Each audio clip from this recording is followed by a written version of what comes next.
Hi, welcome to the McTaggart Attack podcast. I'm Kevin McTaggart, and in today's podcast, I'm going to talk about why you should stop saying the phrase, I need.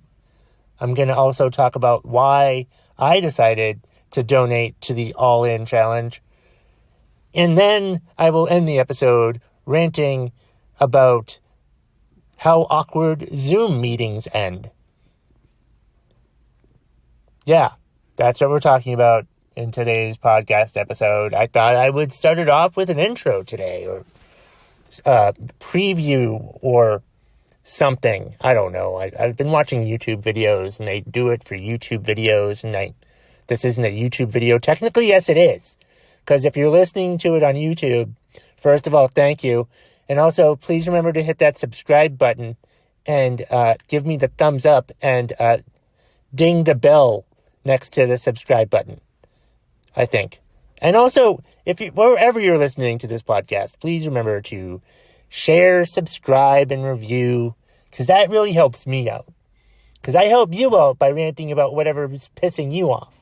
If you tell me something's pissing you off and you want me to rant about it, I will rant about it in an episode of the McTaggart Attack podcast. That's how that shit works. So let me know.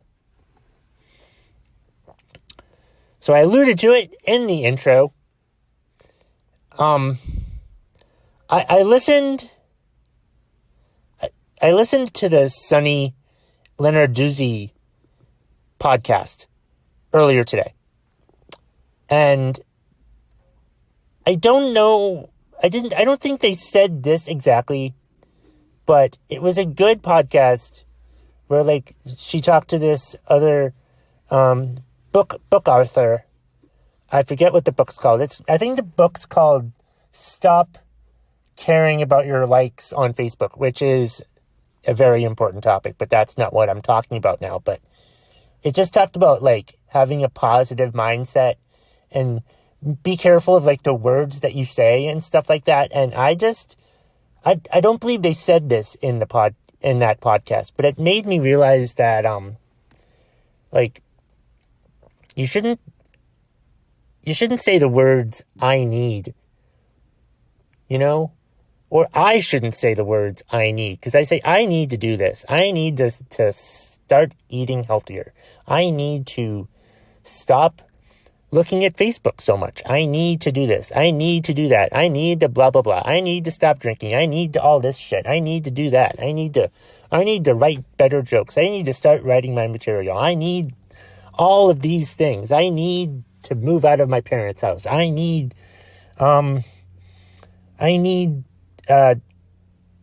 be debt free. I need to pay off my credit cards. You need to stop saying I need. Because you're going to keep saying I need until you're dead, basically, in my opinion. Or I'm going to. I'm stopping saying I need. I almost said I need to stop saying I need, which is a wonderful title for this podcast episode. Holy shit. Yep, that's what I'm saying. I need to stop saying I need. That is the title for this podcast episode. Woo! But yeah, seriously. Because if you keep saying I need, that means that you're going to stop doing it eventually. But if you say, if you just say that you're not doing that anymore, you're just change what you're saying. Change the words that you're putting out into the universe. Instead of saying I need to do this, you're hoping for a wish from the universe to come down and help you and just magically make all your fucking problems away. Make all your fucking problems go away. And the only person that can make all your fucking problems go away, even if they're not your fault in the first place, is you. You're the only one that can solve your own fucking problems. And the first step you should take when trying to solve your own fucking problems is stop saying, I need to move out of my parents' house, and say, I'm moving out of my parents' house. I mean, I'm not yet. That's an example. But or another one is, I need to stop drinking. I've stopped drinking. I've stopped drinking. You change it to that. Instead of saying, I need, say, I've stopped. Or I need, or I have. For example, I need to write better jokes. I need to write more jokes. I'm writing more jokes. I need to pay off my debts. I'm paying off my debts. Just more positive affirmation type shit like that. If you say it, it will fucking happen if you actually fucking do it. But when you're saying, I need to do this, nothing's gonna fucking happen. That's great. You need to do that. Yes, you need to do that. But instead of needing to do it, just fucking do it.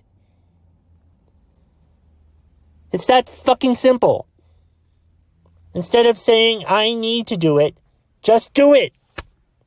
Just do it. Don't even change the phrase. Don't even alter what the phrase is. Instead of saying, I need to do something, just fucking do the thing. Do the fucking thing. All you need to fucking do is do the fucking thing. I'm talking to other people through this, but in reality, I'm talking to myself. Because, I'm sick and tired of, sitting around and being upset about how my fucking life is going. And I say to myself, oh, I need to do this and I do that. Well, fuck it, just fucking do it. Just fucking do it. That's all you should fucking do is just fucking do it, Kevin. Or anyone else that's listening to this episode and is appreciating what the fuck I have to say. I need to do it. I have to do it. I'm doing it. I'm going to do it. I'm doing it. Or I'm whatever the fuck it is. Instead of saying, for example, I need to eat healthier. I'm eating healthier. Right? You do it. You're just telling yourself that you're fucking doing it. Just fucking do it. Or don't even, like I said, don't even change the fucking sentence. Just eliminate the fucking sentence. Don't even say the fact that you need to do this and you need to do that. Because when you say you need to do this or that or whatever, it fucking depresses you. It's a negative, depressing statement to say when you start a statement with I need. Because more or less, it's going to fucking depress you. Because you need to do it because you haven't fucking done it yet. And it fucking hurts that you haven't fucking done it yet. So shut the fuck up. Don't say I need anymore and just fucking do it.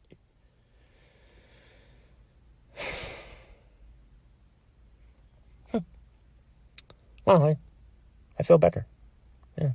All right. The second thing I was going to talk about in the podcast today was the All-In Challenge.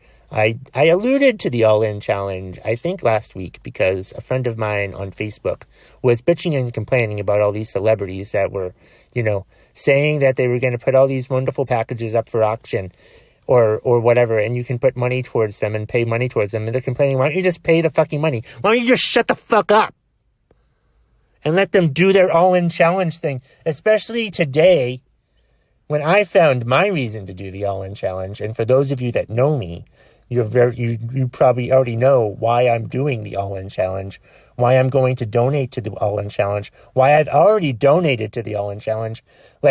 20 minutes after I saw Eddie Vedder's video, Eddie Vedder, the lead singer of Pearl Jam, my favorite band of all fucking time, did a video where he announced that he accepted Laura Dern's challenge, and Pearl Jam has their own challenge of their own now, where they're going to invite the winner of the raffle, it's basically a raffle, and a guest to a concert of our choosing. When I win this, because trust me, I bought the maximum amount of entries, or they're saying entries instead of raffle tickets, because that's really what the fuck it is. So, I bought 200 entries for $100, which was the biggest bargain. Because everything else was 1 for $1, 5 for $5, 25 for $25. Then it was $200 for $100. So I'm like, fuck yeah. I did that. And you get to go to a concert and you get to sit in a few cool places. You get like a behind the scenes view of the show and some aspects of it. And it's very exciting. And it's all for a good cause. And it all 100% goes to charities, like 4 or 5 charities. So it's for a good cause. So that's great. So yeah, I donated and I'm going to win. And I'm going to see Pearl Jam at a concert sometime whenever we can do rock concerts again, but that's a topic for a different podcast episode. So I'm excited about that. Before I go on to what's pissing you off, I just want to remind you again to please subscribe and review the podcast and subscribe, share, and review the podcast wherever you listen to it, whether it be on YouTube or any other place wherever you listen to podcasts. And today's What's Pissing You Off, there's a bit of a story behind it. On Wednesday night, I did a Zoom chat with this guy, Chris Maggiolo, and Chris is the, let me get his information up here. Chris is the campus manager of the Black River Innovation Campus in Springfield, Vermont. And he did a community chat. We didn't have anybody else, I think, chatting with us, but it's recorded and it's out there for people to see. And he's pissed off about how awkwardly Zoom meetings end. And yeah, that's what happened. Like, we talked for like probably about a half an hour, because I got down there around 6:45, and then we started at 7 o'clock to go live, and then we talked for about 15 minutes, and then he stopped it going live, and I'm saying, oh, and is that it? And then he turned it off on me. And then he sent me an email like a few minutes later thanking me and saying how pissed off he is about Zoom meetings that end awkwardly. And I'm like, yeah. And I'm like, I'm going to rant about it for you. Like, God fucking damn it. Like, do all Zoom meetings end that fucking awkwardly? Like, just, turn it off. The conversation's over. What if one of the people like me was talking in the middle of it and you fucking turn it off? I mean, in some respects, it's pretty cool. It's very nice. I like to just be able to, like, turn off conversations with people, like, virtually hang up on someone in their fucking face. Like, I'm trying to talk to him, and the fucking screen disappears. I'm like, all right, well, I guess this conversation's over. All right, then. Cool. I'm relatively new to Zoom. I haven't Zoomed that much, so it's like I really don't know how the fuck it works, but it's fucked up, man. It's fucked up. But yeah, Zoom meetings that end awkwardly. I think all Zoom meetings end awkwardly. I mean, that we need to, like, if Zoom meetings are going to continue, you know, as a thing from now on, we need to come up with proper Zoom etiquette. And one thing you shouldn't do is hang up on the person right afterwards. A little thank you for being on the show, Kevin, would have been nice to my virtual face, but email was sufficed. But it's just, I don't fucking know. I don't think it was his fault, though. I'm not blaming Chris. It was a very nice conversation, and I really enjoyed it. It's just, I don't think he had any control over it, because I think once he turned off the live, that turned off the whole fucking Zoom thing. So I'm like, fine, it's over. Okay, fuck it. Jesus fucking Christ. Yeah, Zoom meetings. We need to, like, figure out a better way to come up etiquette for Zoom meetings. Dear fucking God. Or we just have meetings face to face now. I don't know how it fucking works. And that's the bottom line. If you smell what the McTaggart Attack podcast is cooking.